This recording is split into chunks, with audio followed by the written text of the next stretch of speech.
Well, hey Cascade Church, this is Pastor Tim. This last Sunday, the live stream didn't work, and a few people have asked for the sermon to be reshared.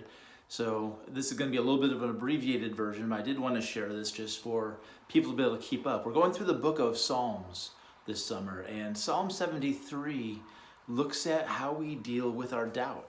You don't think that the Bible would talk about doubt. You'd think if anything, we're like doubting Thomas, where Jesus says, don't doubt. But also he says believe and then gives him proof to believe. So Jesus never rebukes Thomas for his doubts. In fact, when Thomas asks, I want to put my hand in his fingers, Jesus says, here, go for it. So he's willing to hear our doubt. So the Bible's far more sophisticated than we think it is. I often thought the Bible was a very flat book that looked for joyful people who are always praising God. If you read the book of Psalms, it's far more sophisticated. We see people weeping, we see people angry, we see people scared, and today we see people doubting. So this was written by a prophet named Asaph. He lived during the time of David. You can read about him, just little bits he gets mentioned in 1st and 2nd Kings, 1st and 2nd Chronicles. But this is what he writes in Psalm 73, where he says, surely God is good to Israel, to those who are pure in heart. But as for me, my feet had almost slipped. I had nearly lost my foothold, for I envied the arrogant when I saw the prosperity of the wicked, because they have no struggles. And then he continues on through that. We'll get into some of that, but near the end he said, when my heart was grieved, my spirit was embittered. I was senseless and ignorant. I was a brute before you. Yet I am always with you. You hold me by my right hand. You guide me with your counsel, and afterwards you will take me into glory. Who am I in heaven but you? And on earth nothing I desire besides you.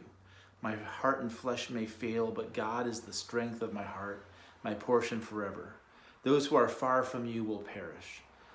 It is good for me to be near God. I have made the sovereign Lord my refuge. I will tell of all your deeds. And that's a story of someone in doubt. And doubt has been compared to the spiritual dizziness. And right now, I'm recording this during the time of the Olympics. Just last week, Simone Biles stepped out of the Olympics because she had something called the Twisties. The Twisties is a gymnastics term, kind of like the yips they talk about in other sports, where your mind and body stop working together. So you're in space, you've just released the bar, you're supposed to do 2.5 flips before you grab the next one, and your body doesn't know exactly where it is. So after 1.5, it freezes up, or maybe 1.25, and you end up crashing. Olympic gymnastics is done on a very hard surface, so this can lead to major injuries. So what happens is your body shuts down a few times like that, loses its space, the brain can't take in all the input, the muscle memory is lost, and then you start worrying about it. And worrying about it makes it worse, and then you worry about it more, and then that keeps making it worse. It becomes a vicious cycle.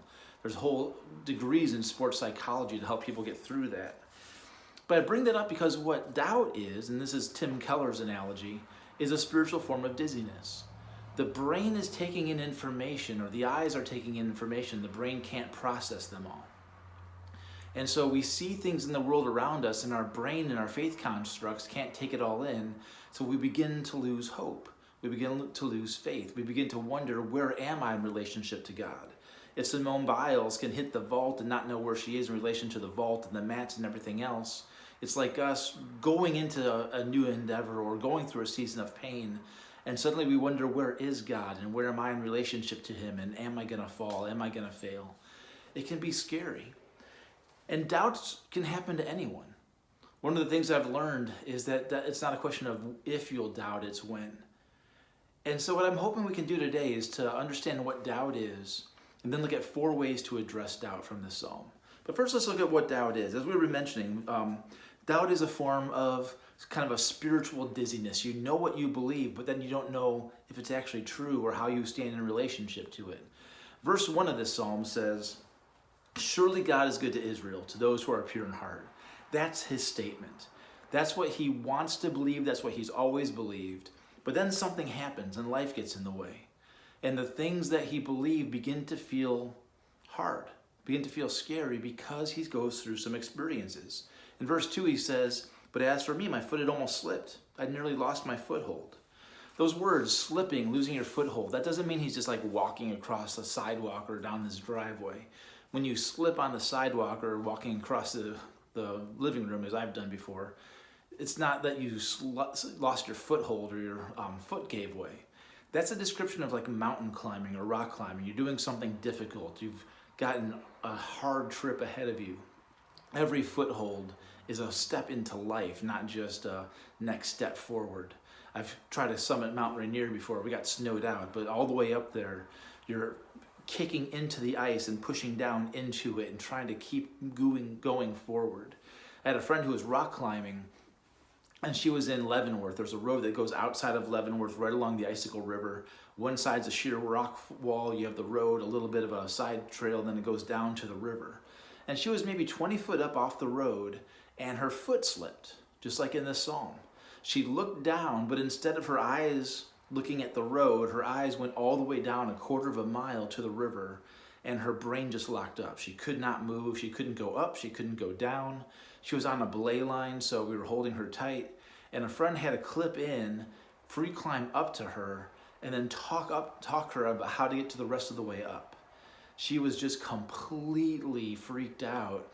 And that spiritual dizziness, that emotional twisties happened, where suddenly she can't process. What her eyes are seeing isn't what her brain knows. She knows she's only 20 feet up off the ground, but her eyes see a quarter of a mile, a plummet down to icy river, and her body just froze. That's what doubt is like. Asaph, what triggered that when his foot slipped, he was on the side of a mountain in Leavenworth. He saw in verse 3, I envied the arrogant and the prosperity of the wicked. So he was going through a tough time. Verses 13 to 14 will say that for him, every day is torture. Every morning is new suffering. It's affliction. So he never gets into the details, but he's going through a tough time. And in the meantime, he looks at all the people around him who are wicked. This is a prophet of God, someone who's dedicated his life to God's service. He looks around and sees the wicked people who don't follow God, and they're prosperous. The word prosperous is maybe the only Hebrew word you know. It's shalom. So it's not just fat stacks of money. It doesn't mean that he's just rich, but lonely. Shalom is a sense of outer and inner well-being. Someone looks like they're at shalom when they're at peace. And he says the wicked are at peace, and my life is torture. And that's why my foot nearly slipped. What he sees is it's not an intellectual thing. Asaph didn't sit down with an atheist and did not have an intellectual challenge to his faith. He didn't go to college and have a teacher try to convince him that the Bible can't be true because it was written by men and evolution is true, so there's no creation account, and he has these intellectual questions. It's emotional. And honestly, that's where most of our doubts come from. That's where most of our decisions are made. Jonathan Haidt, in his book, The Righteous Mind, uses an analogy about an elephant and a rider. He says that our emotions are like an elephant and our intellect is like the rider. We're 90% emotional creatures, 10% rational. And so when the mind and heart are in line, everything's going well. But if there's a conflict, who do you think's going to win? If the elephant wants to go one direction, the rider wants to go another direction, the elephant's usually going to win. The rider can be up there screaming and yelling and trying to steer the elephant, and the elephant's just going to keep lumbering forward. The elephant can see things. The rider can look beyond that. The elephant lives by impulse and actions. And this is how most of our decisions are made. Big questions like gun control usually aren't made based on facts. We don't sit down and study the facts and come to rational decisions. Usually we have a gut level instinct about them, and then we find the facts that back it up. At a gut level, you find guns scary and unsafe, and so you start looking at statistics that back that up. Or at a gut level, guns make you feel safe. They make you feel like this is what it means to have freedom. This is how I can provide for my family and protect my family. So then you look at that gut level elephant starts tipping in that direction, and then the rider starts saying, oh yeah, now here's all these other facts that back up what I already want to believe. The way we're raised, the way we want to see ourselves, these things all shape the elephant. And the rider often goes along. Haidt says that the rider can be pretty lazy. The elephant does all the work, and the rider can spend all of his days just justifying what the elephant's doing. And in doubt, what's happening with Asaph is he sees the prosperity of the wicked, his own afflictions, and now the elephant is tipping away from God, saying, I believe, verse 1 is the rider saying, God is good to Israel. That's what I believe. That's what the writer wants to know, that God is good to Israel. He's good to those who are impure in heart. The next few verses are the elephant screaming, look at the wicked. Just look at them. Their bodies are sleek. They have no consequences. Everything's great for them. Their kids love them. Their bank accounts are full. And that's a little bit of a paraphrase at the middle of the psalm. But he's describing people in our world. You're sitting here barely able to to get by. And you see Jeff Bezos launch himself into space. And you're wondering, how can I barely put food on the table? I'm about to miss rent, and they just ended the landlord restrictions. I can be kicked out of my house now, and this guy is blasting off. He's not serving his employees well, and he has shalom. And my life is a mess. How can God let that happen? That's the sort of situation Asaph's in. And it's honest. And I love that it's honest. I love that the Bible is honest enough to say, hey, when you're in doubt, you can actually talk to God about it. We don't have to go behind God's back and say, oh, I don't know if this guy's real. God says, bring your doubts to me. And that's what this psalm does. He goes through all this stuff and calls us to faith. And that's what we have to realize, is faith is not the opposite of rationality. In 1 Corinthians, Paul says we live by faith, not by sight. So he doesn't say we live by faith, not by logic. He doesn't say we live by faith, not by rational reasons. There are logical, rational beliefs and reasons to believe that Jesus rose from the dead, to believe that the Bible is true. Those are rational things, and we'll have whole sermons about those down the road. But what he's saying is we live by faith, not by sight. Asaph saw the prosperity of the wicked, but then by the end of the psalm still has faith. So he was living by faith, not by sight. I've seen my life fall apart. I've seen the wicked prosper. I've seen people do horrible things. I've seen the church hurt me. But I don't live by what I've seen. I live by what I believe, by my faith. And it's difficult at times. And so what we're going to do is look at 4 ways that we can help both the rider and the elephant. The first and the third are more addressed to the rider. The second and fourth are more addressed to the elephant, to try to calm down the elephant, reassure and retrain the rider, and get our hearts back on step. And so what we're going to look at is 1, doubt your doubts. That's verse 3. Number 2, participate in faith-filled community. That's verses 15 to 17. Third, we're going to examine our alternatives. Look at those other footholds we might have on this rock climb of life. That's verse 18. And then feel for his hand. That's verse 23. So the first one, doubt your doubts. Asaph begins all this in the middle of that elephant just unchanneling its pain. There's a confession. He says, as for me, I envied the wicked. So he's confessing not an intellectual issue, as we've already mentioned. He's confessing a heart and character issue. And so his starting point is, all this is coming from a place of envy. And if it's based on envy, then maybe I don't want to go with it. So by the end, he's going to be saying that God is with me, he holds my hand. And that can only happen because he didn't just run with his doubts. That's what most people do these days. The 2 ways that we deal with doubt, the religious way is to push it down and to deny it. No, I'm not going to doubt God, not going to think about that, I'm not going to entertain those thoughts, I'm just going to white knuckle my faith. And that can only last you for a little while. Even if it takes your lifetime of being able to white knuckle it, your faith will never get super deep because you have to really explore it. But the more secular way of dealing with doubt is to just let it come. Oh, you've got a doubt? Sure, then just deny that. Just deconstruct your faith. Just deconvert. The Bible teaches us a third way. We take those doubts and we examine them. And we don't just deny them, but if you're willing to doubt God, then do you have the intellectual integrity to doubt the thing that makes you doubt God? Okay, maybe God isn't good because of all these experiences, but also I'm really bitter. I'm really envious. I'm really hurting. So am I coming from a good place? We would do this in any criminal investigation and any sort of Senate investigation. It just came out with a big infrastructure bill and bipartisan support, and then people started looking, well, these people on both parties, look at how they're benefiting. Was this really the best bill for the country, or was it the best bill for their constituents in their own next elections? So you can doubt those things. If someone got up on a trial and the judge was a murderer was on trial, and the judge was the father of the murdered kid, you'd wonder about the judge's impartiality. And so when you're doubting your doubts, what you're wondering is, am I looking at this in an impartial way? Do I have the intellectual honesty to say, okay, well, maybe I'm coming from a place more of pain than of honesty. And I'm not going to let pain shipwreck what I've been living for years. So that's the first thing, doubt your doubts. The next one is to participate in faith-filled community. So verses 3 to 14 is the elephant screaming about how hard life is, how the prosperous bodies are sleek and fat. In other words, they have plenty to eat, how they're not afflicted. He's looking over, kind of the grass is greener on the other side. He's looking across the fence at them, and he has an idealized view of them. Verse 15, he calms down and he says, if I'd have spoken like that, referring to his emotional outburst, I would have betrayed your children. In other words, as a prophet, if I'd have let my doubts and not doubted my doubts, just boldly yelled my doubts, I would have betrayed a whole generation. I'm glad I doubted my doubts. And when I tried to understand all this, it troubled me deeply until I entered the sanctuary of God. And then I understood their final destiny. So the emotional changing point, which really calmed down the rider, the elephant, the rider's beginning to doubt his doubts. And then the elephant, he had a bad experience. He's in pain, the wicked are prospering, a bad experience. And so if he experienced himself into doubt, he can't logic himself out of it.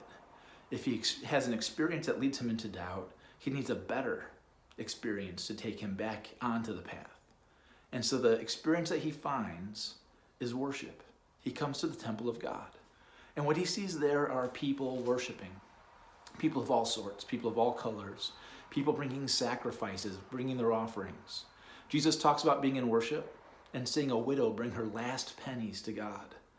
And so this guy's pouting that I'm broke, I'm in pain, the prosperous or the wicked are prospering.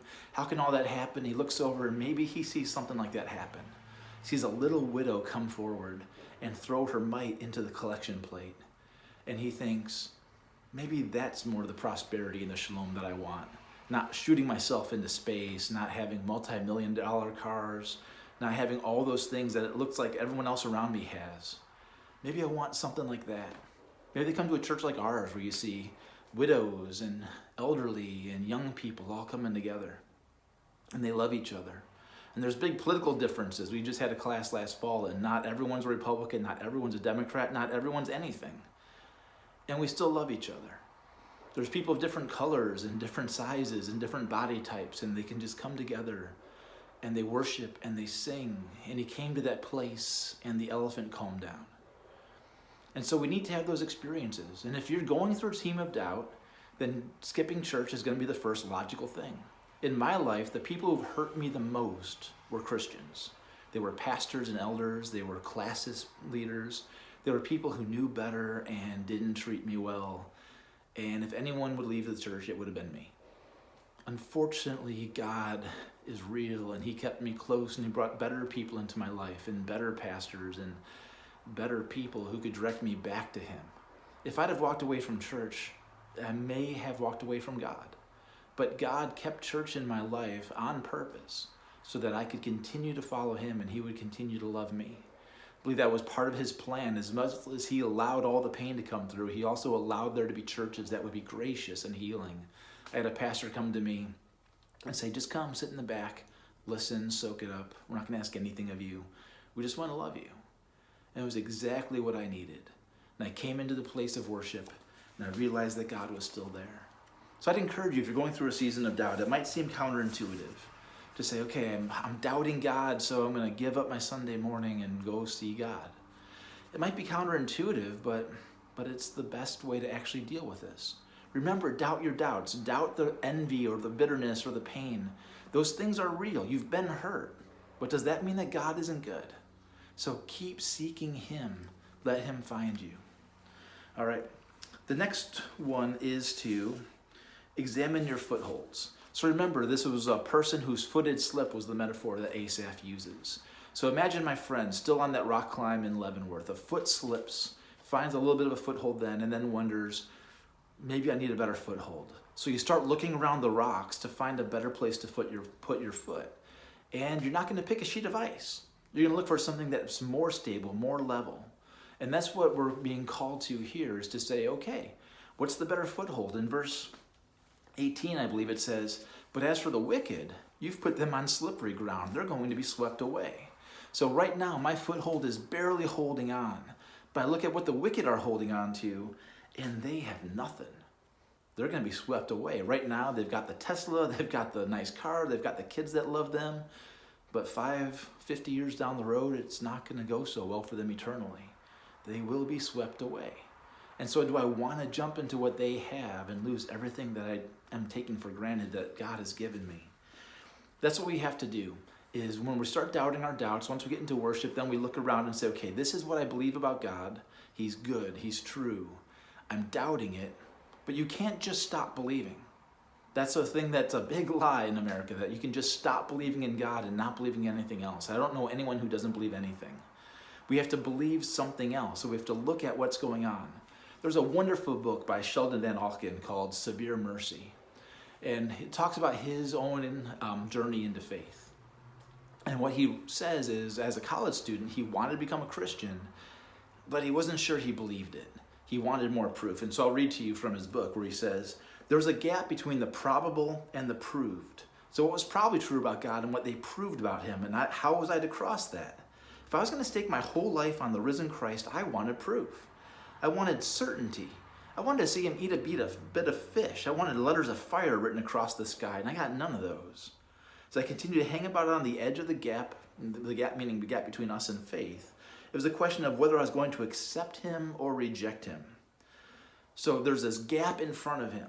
Can I jump this gap and believe in God? And what you often think, it's like the Indiana Jones movie where he takes that leap of faith into the darkness. He could have just turned back. So Sheldon turns back, but he continues, but my God, there was a gap behind me as well. Perhaps the leap to acceptance was a horrifying gamble, but what of the leap of rejection? There might be no absolute certainty that Christ was God, but there was no certainty that he was not. This was not to be borne. I could not reject Jesus. There was only one thing I could do. I had to see the gap behind me, turn away from him. I had seen the gap behind me. I turned away from him and flung myself over the gap towards Jesus. And so you can't change Footholds away from Jesus without having a ton of faith. Norman Geisler has a book called I Don't Have Enough Faith to Be an Atheist. And the premise is, to be an atheist, you have to believe that there's no God. And if there's no God, there's no hope. And if there's no hope, there's no rationality. There's no right or wrong. Right now, America is in the middle of a big racial reconciliation. And I believe that we need it. I believe that we should not oppress people based on their color. I believe that there's been redlining and things that have happened in the past. We need to figure that out and work on it. But please explain why we should do that if there's no God, if there's no moral center to the universe. Because if you just look at evolution, then why not oppress a weaker people? Why not? That's what evolution's all about, is that we should get stronger. The strong suppress the weak. The strong eat the weaker ones. And so things like war are very evolutionary. That's just natural. Oppression is natural. Concentration camps are natural. That's what we do if there's no reason not to. The Declaration of Independence says that we hold these truths to be self-evident, that all men are created equal. I don't find those things to be self-evident. If you look at nature, it is not self-evident that people are created equal. It looks like the strong get their way and the weak do what the strong want them to do. That's what we see in nature. It's not evident. We need God. We need something to believe in. And so if you're outraged by injustice, like the songwriter was, then you have to ask, why can I be outraged at injustice? Why am I mad at this if there's not a God? Cornelius Plantinga, different Cornelius, had a wonderful book where he writes that, where he says, suffering and evil might be a difficulty for people who believe in God to rationalize why a loving God can let these things happen, but it's an even bigger problem for people who don't believe in God. Because how can you be angry at injustice if there's no such thing as justice? If there's no one who's just?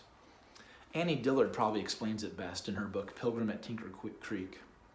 Annie was kind of a fledgling hippie, a writer, kind of a nominal Christian dealing with addictions and abuse, and just wanted to center her life.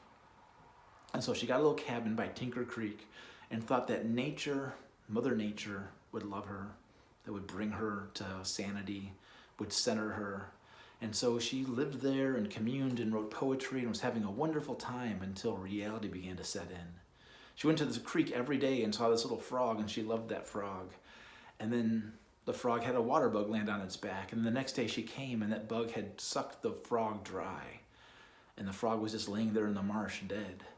And she wondered, how could anyone act like that? But then realized that nature is always red in tooth and fang. She saw a dead robin frozen by the side of the stream and realized that she didn't mourn the robin like she would have mourned a person, and began to wonder about all this. And in the book, what she writes is that evolution loves death more than it loves you, more than it loves me. I thought to live at the side of the creek in order to shape my life by its free flow. But I seem to have reached a point where I must draw the line. It looks as though the creek is not bringing me up, it's dragging me down. There's not a person in the world who betrays as badly as a praying mantis. But wait, you say, there's no right or wrong in nature. Right and wrong are just human inventions and concepts. Exactly. We somehow are moral creatures living in an amoral world. Or is our morality just wrong, a human thing that we've made up? If you believe that the world is normal and we're freaks, then the only real solution is to all of us go have lobotomies to restore a natural state that we can and leave lobotomized. Then we can go back to the creek on its bank as untroubled as any muskrat or weed. But you go first. And I love that. It's a little sarcastic at the end with the you first. But what she's saying is that if you expect the world to show you how God wants us to treat everybody, the world's not going to do that. Nature's not going to do that. That alternate foothold will not hold your weight morally. You have to believe in God. And you can take that to all the different levels of, if you don't believe in the resurrection, then do you believe in anything? Paul says if we don't believe in the resurrection, then we're the most foolish of men. All of our little pieces of faith, you have to look at the alternatives and then actually actively choose that instead of just rejecting the one and falling into the limbo. And there's a lot of people living in a kind of moral, religious limbo where they believe this messy kind of thing, and they don't really have a foothold. And I worry about those people for when trouble comes. In my times of trouble, God held me, and he gave me solid footholds. If I was just living on a slippery slope trying to climb through slime, I don't know where I'd be right now. Because that's the first one, is to doubt your doubts. The second one is to go back to worship. The third one was to examine your alternative footholds. Then the last one is to feel for his hand. In verse 15 it says, but you are always with me. You hold me by my hand. Actually, that was verse 23, I believe. And how could David know that? How could David know that or Asaph know that despite all his doubts, that God would hold his hand? Remember that when he was in the temple, he saw people worshiping, he saw people giving, he also saw the sacrifice.